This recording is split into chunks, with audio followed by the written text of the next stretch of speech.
السلام علیکم تمام دوستوں کو عثمان علی وائس میں خوش آمدید۔ پچھلی ویڈیو میں نے آپ کو حضرت ذوالقرنین کے بارے میں بتایا تھا کہ یہ اللہ کے برگزیدہ بندے تھے اور اللہ تعالیٰ نے ان کو تمام زمین کی بادشاہت عطا کی تھی۔ اس کے ساتھ ساتھ حضرت ذوالقرنین کے 3 سفروں کے بارے میں بھی ذکر کیا تھا۔ اس ویڈیو کا لنک آپ کو ڈسکرپشن میں مل جائے گا۔ آج کی ویڈیو میں بھی حضرت ذوالقرنین کا ایک اور واقعہ آپ کے ساتھ شیئر کرنے والا ہوں، جس میں آپ حضرت خضر علیہ السلام کے ساتھ آب حیات کی تلاش میں نکلے۔ حضرت خضر علیہ السلام نے تو آب حیات پی لیا، لیکن آپ آب حیات سے محروم رہے۔ اس واقعے کی تفصیلات کیا ہیں، آئیے جانتے ہیں۔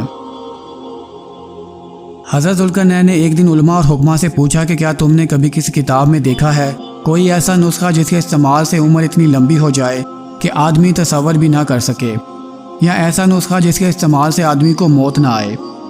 ان میں سے ایک حکیم نے عرض کی کہ حضور، میں نے ایک قدیم کتاب وصیت نامہ آدم میں لکھا دیکھا ہے کہ اللہ تعالیٰ نے ایک چشمہ کوکاف میں پیدا کیا ہے۔ اس کا پانی دودھ سے زیادہ سفید، برف سے زیادہ ٹھنڈا، شہد سے زیادہ میٹھا، مکھن سے زیادہ نرم اور مشک سے زیادہ خوشبودار ہے۔ جو اس کو پیے گا اس کو موت نہ آئے گی اور قیامت تک زندہ رہے گا۔ لیکن اس پانی تک پہنچنا انتہائی مشکل ہے، کیونکہ وہاں ہر طرف اندھیرا ہی اندھیرا ہے۔ اس پانی کا نام آب حیات ہے۔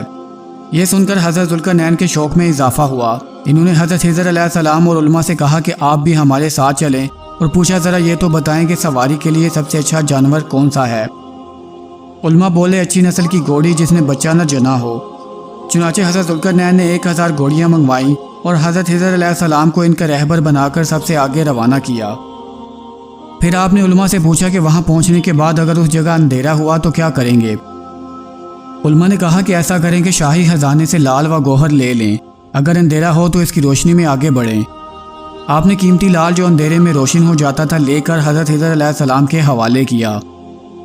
تخت و تاج اور سلطنت ایک عقل مند اور دانا ملازم کے سپرد کر کے 12 سال کے وعدے پر رخصت ہو گئے۔ چلتے چلتے جب یہ اپنے لشکر سمیت کوہ کاف تک پہنچے تو راستہ بھول کر 1 سال تک پریشان و سرگردہ پھرتے رہے۔ اسی اثناء میں حضرت خضر علیہ السلام لشکر سے جدا ہو کر اندھیرے علاقے میں جہاں سورج کی روشنی نہیں پہنچ سکتی تھی بھٹک گئے۔ پھر خیال آیا تو اس لال کو جیب سے نکال کر زمین پر رکھ دیا۔ اس کی روشنی سے اندھیرا دور ہو گیا اور اللہ کی کرم نوازی سے آب حیات کا چشمہ ان کو نظر آ گیا۔ آپ نے غسل کیا، وضو کیا اور بہت سارا پانی پیا۔ چنانچہ حضرت خضر علیہ السلام کی عمر دراز ہوئی۔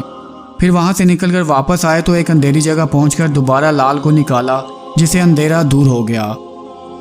لشکر کے لوگ جو اندھیرے میں بھٹک رہے تھے حضرت خضر علیہ السلام کے پاس جمع ہو گئے۔ حضرت خضر نے تو آب حیات پی لیا، لیکن یہ کسی اور کی قسمت میں نہیں تھا۔ بہت تلاش کے بعد بھی چشمہ دوبارہ نہیں ملا۔ سفر میں ناکامی کے بعد حضرت ذوالقرنین نے تمام لشکر کو اپنے پاس سے رخصت کر دیا اور خود وہیں رک کر اللہ کی عبادت میں مشغول ہو گئے، اور چند ہی دنوں بعد انتقال کر کے وہیں مدفون ہوئے۔ اس واقعے سے پتہ چلتا ہے کہ حضرت خضر علیہ السلام کو ہمیشہ کی زندگی عطا ہوئی اور وہ قیامت تک زندہ رہیں گے۔ اگلی ویڈیوز میں انشاءاللہ حضرت خضر علیہ السلام کے مزید واقعات بھی آپ کے ساتھ شیئر کروں گا۔ ویڈیو اچھی لگی ہو تو لائک کر دیں، چینل کو سبسکرائب کر دیں اور ساتھ بنے بیل آئیکن کو پریس کر دیں۔